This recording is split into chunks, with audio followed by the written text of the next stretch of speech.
To disrupt the centenary celebrations of the university last week. But with mid-year exams due to start in a week's time, how will this protest of action now affect preparations? For more on this, we cross live to our reporter Busisiwe Jemsana, who's at the Fort Hare campus in Alice. A very good afternoon to you, Busi. The protest action is continuing today. Do give us the latest from the campus.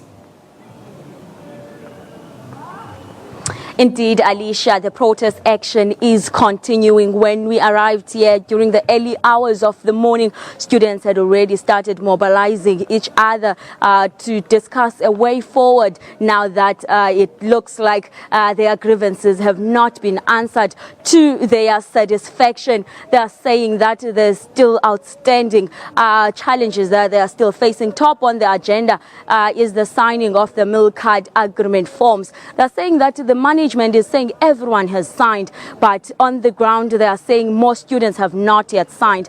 And we did, Alicia, see long queues of students queuing to register their names with the SRC. That will be handed in a meeting that will sit with the management. But we must indicate, Alicia, that none of those students were able to give us some sort of proof that indeed they have been accepted by NSFAS and should be signing their agreement forms during the course of this week. But what is the SRC arguing is that when you're doing first year, they don't communicate with you saying that you've been accepted. They give you a little slip which indicates that you have been accepted. We do await the management to shed some light on the process of accepting first year students, and if indeed there are students who have not yet signed. Alicia.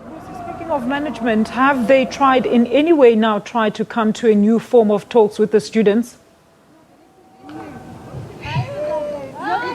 We do know, Alicia, that early in the morning, management was sitting a management meeting to discuss a way forward on how to solve these issues and how to move on leading up to the exams and fixing the damages that have been happening. And we know that any time from now, the SRC is expected to sit with management and discuss on how to sort out these things. They did indicate that they want to plead with the management to extend the exams. We know that next week they're supposed to start writing their exams, but because they have been protesting last week, there are those who have outstanding tests that are yet to be written. Whether or not they will reach an agreement on extending the exams and extending the study period, because during this week they should be focusing on their studies and studying for the exams next week, but it doesn't look like that is going to happen anytime soon, as there have been students, Alicia, around campus earlier today and now as we speak, trying to prevent those who are writing tests, saying that they should all be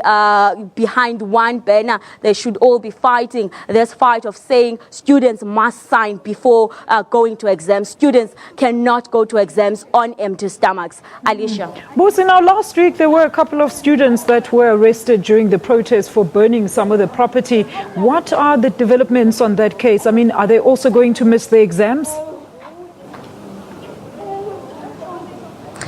Indeed, Alicia, those students, there are 14 of them who were arrested on Wednesday night following those violent protests. Their court case was postponed to the 27th, but where there are reports that there has been a new application brought in to make sure that they appear today in court. And we do know some of the students have grouped themselves to go to the court case and support them and demand or show that they are with them and they want them released today. We are expecting that. We will follow up on that also to check if they are granted bail and if they are released today. But we know as things stand, the Alice campus has been on police guard. Even last night, some students attempted to burn some residences, but because there's heavy police presence, their attempts were not successful. We continue to see police patrolling inside the campus. All right, we'll definitely keep tracking that story for you. Busisiwe Jemsana, live to us from Fort Hare University.